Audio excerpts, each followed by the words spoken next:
Olá pessoal, vamos começar então mais uma aula, complementando a nossa terceira unidade.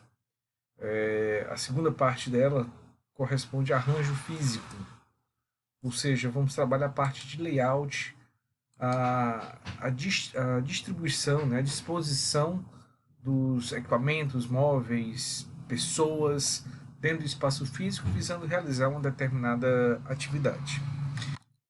É importante ficar claro, pessoal, que nós estamos trabalhando uma continuidade, né? Um processo sistêmico que veio desde a concepção do que é operações e a atribuição do gestor a fim de aumentar os resultados, a eficiência, a produtividade, o desempenho, passando pela previsão de demanda, que gera informação necessária para a localização de empresas. E uma das definições, quando você vai abrir ou ampliar uma empresa, e portanto, quando a localização pode ser necessária, é a definição do arranjo físico interno. Como é que nós devemos dispor a parte física a fim de garantir o melhor resultado possível. É importante deixar claro que nessa segunda parte da unidade, nós vamos nos concentrar em layouts vinculados a ambientes de operação, tá? Não ambientes administrativos. Existem outros tipos de layout, embora sempre tenha uma relação muito forte entre os dois modos, né? Mas o nosso foco principal vai ser analisar características, vantagens, dificuldades, aspectos críticos ligados a layouts de operação. Bom, e é interessante então a gente começar com uma definição. Vamos começar o nosso estudo definindo o que seja layout. É o arranjo dos diversos postos de trabalho no espaço ou nos espaços definidos pela empresa. O arranjo dos diversos postos de trabalho nos espaços existentes na organização. Existem basicamente dois objetivos, mas antes de falar sobre eles, é interessante a gente ter bem claro o que é posto de trabalho. A definição de posto de trabalho passa necessariamente por um subconjunto do nosso espaço, da nossa unidade produtiva, que teoricamente é o menor desses subconjuntos, é a menor parte componente da nossa unidade produtiva. E deve ter, na sua concepção, uma área física, equipamentos, materiais, mobiliários, tudo isso é necessário para a realização de uma determinada atividade, tá? Que é a atribuição de quem ocupa aquele posto de trabalho específico. Então vamos trabalhar com esse conceito.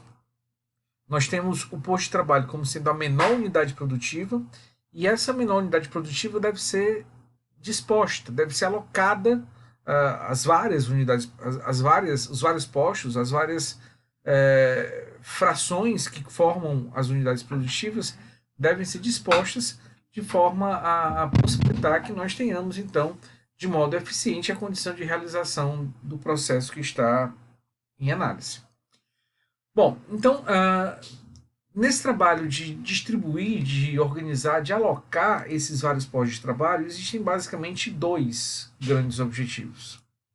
Esses objetivos seriam, primeiro, um objetivo técnico, onde o nosso foco é eficiência, é ganhar dinheiro, é ter maior produtividade, é reduzir custo, é olhar tecnicamente para a melhor disposição possível. Então, nós vamos tentar otimizar. E nessa otimização, como a gente vai discutir ao longo desse vídeo dos próximos, ah, o foco principal é a redução do deslocamento. É fazer com que as pessoas tenham que andar menos. É fazer com que os materiais não circulem tanto dentro da empresa. Afinal, o tempo de transporte é um tempo que não agrega valor. É um tempo que consome recurso. Muitas vezes é pessoas, equipamentos, e não agrega nada de diferente para o produto, nem para o cliente. Então, se a gente puder reduzir, eliminar não dá, mas pelo menos reduzir a movimentação, já seria um ganho significativo. E esse é um dos intuitos do estudo de layout. E o segundo objetivo, aí com visão um pouco mais humana, um pouco mais comportamental, adaptar o ambiente de trabalho às pessoas. Ou seja, aquela preocupação em fazer com que o ambiente seja adequado, que as pessoas se sintam bem, que elas não fiquem doentes, que elas tenham saúde naquele ambiente, que elas possam produzir bem porque estão bem integradas a ele. Então, isso exige um estudo, a ergonomia entra muito forte com essa questão, tentando dimensionar espaços, definir cores, altura, características de móveis, de equipamentos, tanto para manter a segurança física quanto para garantir esse conforto e esse bem-estar do trabalhador. Então são dois objetivos que, apesar de bem distintos um do outro, né? Uma é a preocupação técnica em fazer com que a empresa aperfeiçoe os seus processos e ganhe dinheiro, e outra a questão humana, mas que não podem ser trabalhados associados. Não adianta eu olhar só para o aspecto humano e esquecer o técnico. A empresa vai perder com isso. E nem adianta olhar só para o técnico e esquecer o humano, porque as pessoas não vão se adaptar e, ao não se adaptar, vão produzir menos, vão ser pouco produtivas. Então, isso também vai representar uma perda para a organização. Bom, analisando então algumas finalidades, alguns motivos que nos levam a realizar um estudo de arranjo físico, nós podemos citar alguns elementos. Vamos lá. O primeiro deles, otimizar o fluxo, reduzindo a movimentação. É o que a gente já estava conversando agora. A partir do momento que você racionaliza o modo como os postos de trabalho estão distribuídos na empresa, seguindo preferencialmente a lógica de processos, esse é um ponto que a gente vai também conversar bastante, nós vamos fazer com que uma sequência seja respeitada, uma atividade seja executada, e a próxima, que precisa ser executada em sequência para viabilizar a realização do produto, a sua realização já seja próxima. Porque nós montamos o layout tentando antecipar o modo como o processo exige que esse fluxo aconteça. Então isso vai implicar em uma série de economias, além da redução do cansaço, da fadiga e do risco de acidentes dentro da empresa. Segundo, até por consequência do primeiro, mas não só, a redução do tempo de execução das atividades.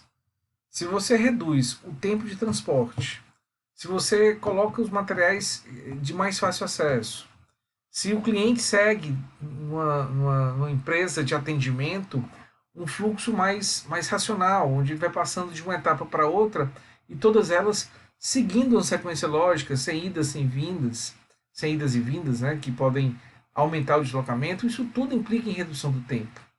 Sem falar no bem-estar, na redução do cansaço, até em virtude de movimentos e deslocamentos necessários, que faz com que as pessoas possam produzir mais e reduzir o tempo necessário para a realização das atividades. Se a gente reduz o tempo, se a gente consegue fazer a mesma atividade em um tempo menor, eu posso gastar menos recursos, posso ter menos pessoas alocadas. Em algumas situações eu consigo utilizar melhor o meu espaço físico. Então, em muitas situações, a empresa às vezes sente que está muito apertado e a ideia que vem logo a discussão é ampliação. Aonde a gente amplia? Qual o tamanho dessa nova área a ser construída? Quando, na verdade, um simples estudo de layout já pode possibilitar à empresa uma utilização mais efetiva da sua área, até evitando a necessidade dessa construção, dessa expansão.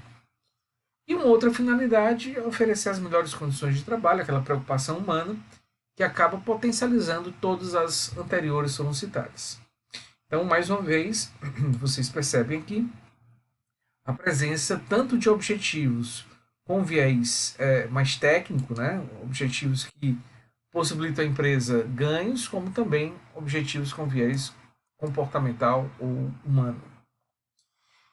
Uma outra questão que também é importante ser elencada diz respeito a quando estudar o arranjo físico, quando fazer um estudo de layout, em que situações a gente deve parar, buscar informações e tentar definir a melhor forma de distribuição dos nossos postos de trabalho. Existem alguns sintomas, tá? Existem algumas situações que não necessariamente são de forma obrigatória relacionadas a um layout. Mas uma das razões, um dos fatores que pode estar gerando essa dificuldade pode ser o layout. Então é uma possibilidade.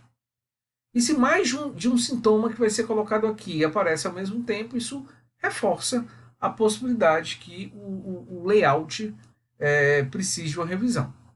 Então vamos lá. Um primeiro sintoma é quando se percebe uma demora excessiva na realização dos trabalhos. Então imagina que um determinado fluxo, um determinado tipo de serviço, de atendimento, era realizado em determinado tempo e agora a gente percebe que ele está demorando muito mais para a sua realização.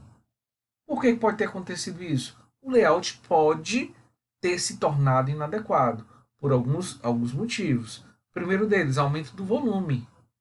Ao aumentar o volume, pode ser que, como são vários processos que muitas vezes concorrem simultaneamente, pode-se criar filas, pode-se criar dificuldade de deslocamentos, pode-se ter que mudar, ter que reformar o modo como os postos estão colocados, porque anteriormente um processo que exigia mais volume, ele precisava que uma pessoa, um post, estivesse próximo de outro. Esse processo continua, mas ele perdeu importância. Então assume o seu lugar um outro processo que exigiria que o primeiro post estivesse próximo de outro, e não do que estava antes. Então, devido a essa maior importância de um novo processo, com maior volume de trabalho, pode haver necessidade de revisão. Ou até mesmo pela mudança de processo. Nós sabemos que a empresa é dinâmica, o mercado muda, o mercado está o tempo todo evoluindo e exigindo coisas novas. E se nós precisamos atender a nova necessidade do mercado, provavelmente eu vou ter que fazer um produto novo, um serviço diferente, e isso implica em mudança de processo. Se o processo tem que mudar, é provável que o layout também tem que ser alterado. Então, se a gente mudou o processo e não mudou o layout, algo que deveria ser realizado em um tempo curto acaba demorando demais. Então, essa demora excessiva é um sinal de que o layout pode ter que ser revisto. Excesso de deslocamento ou transporte. É aquela situação em que você vai começar um trabalho, imagina que você tem aqui uma área física qualquer, tá? Um galpão. Você começa aqui na primeira operação, aí vem para cá, para a segunda, depois vem para cá para a terceira, vem para cá para a quarta, depois vem para cá, mais uma e termina bem aqui.